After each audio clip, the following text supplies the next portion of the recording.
Cameron checked his credit chip one more time, confirming the deposit. 5,000 credits, enough to cover 3 months of rent in the lower districts of New Terra Station. All he had to do was show up to some blind date and be the worst version of himself possible. Easy money. The client had been specific. Ruin the evening for a girl named Luna. Make her uncomfortable. Be obnoxious. Ensure she never wanted to try dating again. Cameron didn't ask why. In the station's shadowy corridors, questions cost more than answers.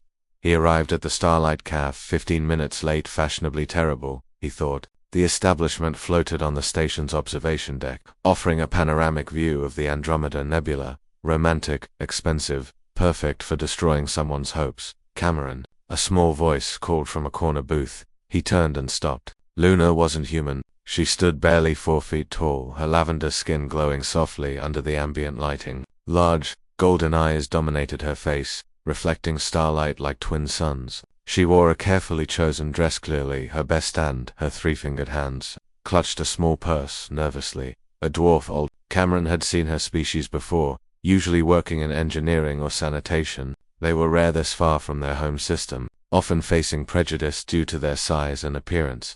"Yeah, that's me," Cameron said, sliding into the booth without pulling out her chair or offering a greeting. Rule 1 of being terrible: show zero manners. Luna's smile faltered but didn't disappear. "I'm so glad you came. I was worried when the agency said they found someone willing to meet me." Cameron ordered the most expensive drink on the menu without asking if she wanted anything. He slouched in his seat, pulled out his datapad and started scrolling through messages. "So, what's your deal? You one of those maintenance workers?" Luna's glow dimmed slightly. "I'm actually a quantum engineer. I help maintain the station's fold space drives." Cameron didn't look up. "Sounds boring." For the next 20 minutes, Cameron committed every dating sin he could imagine. He interrupted her stories, made dismissive comments about her height, ordered food only for himself, and checked his datapad constantly. He watched her glow fade with each insult, her golden eyes losing their shine. This should have been easy. This should have felt like nothing, but something twisted in Cameron's chest. "You know," Luna said quietly, setting down her untouched water, "I've been on 17 blind dates since I moved to this station 2 years ago." Cameron glanced up despite himself. 15 of them never showed up. The other one threw a drink in my face and called me a glowing freak. She smiled, but it was heartbreaking. "You're actually the worst one so far, which is saying something. Then why are you still sitting here?" Cameron heard himself ask. Luna's golden eyes met his, and in them, he saw something he didn't expect. "Understanding. Because I know what it's like to do something you hate for money. Because your micro-expressions have been screaming discomfort since you sat down. Because someone paid you to be here, didn't they?" Cameron's datapad slipped from his fingers. "My ex-partner's brother," Luna continued calmly. "He never approved of her dating a alien runt. When we broke up, I thought it was over. But he's been systematically sabotaging every date I go on. This is his way of driving me off the station."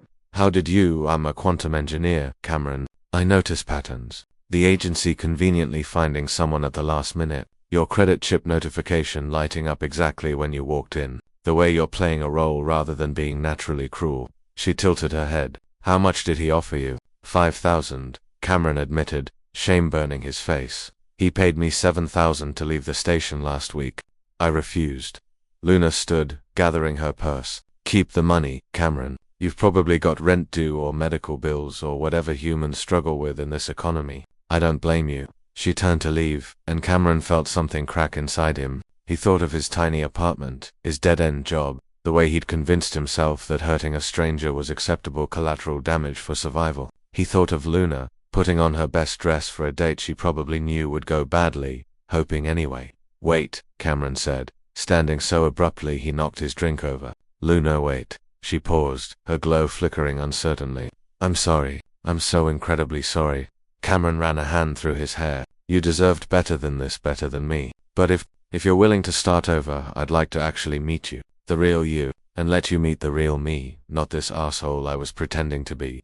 Luna studied him with those vast golden eyes. "Why should I believe you?" "Because I'm going to transfer this money to you right now," Cameron said, pulling out his credit chip. "And because I'm going to testify against your ex's brother for harassment. And because," he took a breath, "because you're the bravest person I've met in years, and I'd be an idiot to walk away." Luna's glow brightened, just a little. "That's quite a speech. I mean it. Every word." She considered for a long moment, then smiled, a real smile this time. Okay, Cameron, let's start over, but you're buying dinner, and I'm ordering the expensive stuff. Cameron laughed, feeling lighter than he had in years. Deal. They sat back down, and this time, Cameron pulled out her chair. This time, he asked questions and actually listened. He learned that Luna loved Earth literature, that she could solve fault-space equations in her head, that her laugh sounded like wind chimes. And Luna learned that Cameron had been saving for engineering school before his parents got sick, that he played ancient Earth guitar, that he hated what he'd become in this place. When the date ended 3 hours later, they stood on the observation deck watching stars wheel overhead. Luna's small hand found Cameron's larger one.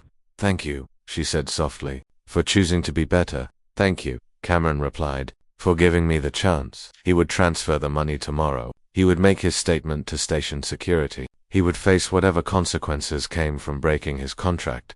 But tonight, under the light of distant suns, Cameron held hands with the girl whose date he'd been paid to ruin and felt, for the first time in forever, like a decent human being. Sometimes, he thought, being human meant being better than you were paid to be, and sometimes, it meant meeting someone who reminded you why that mattered.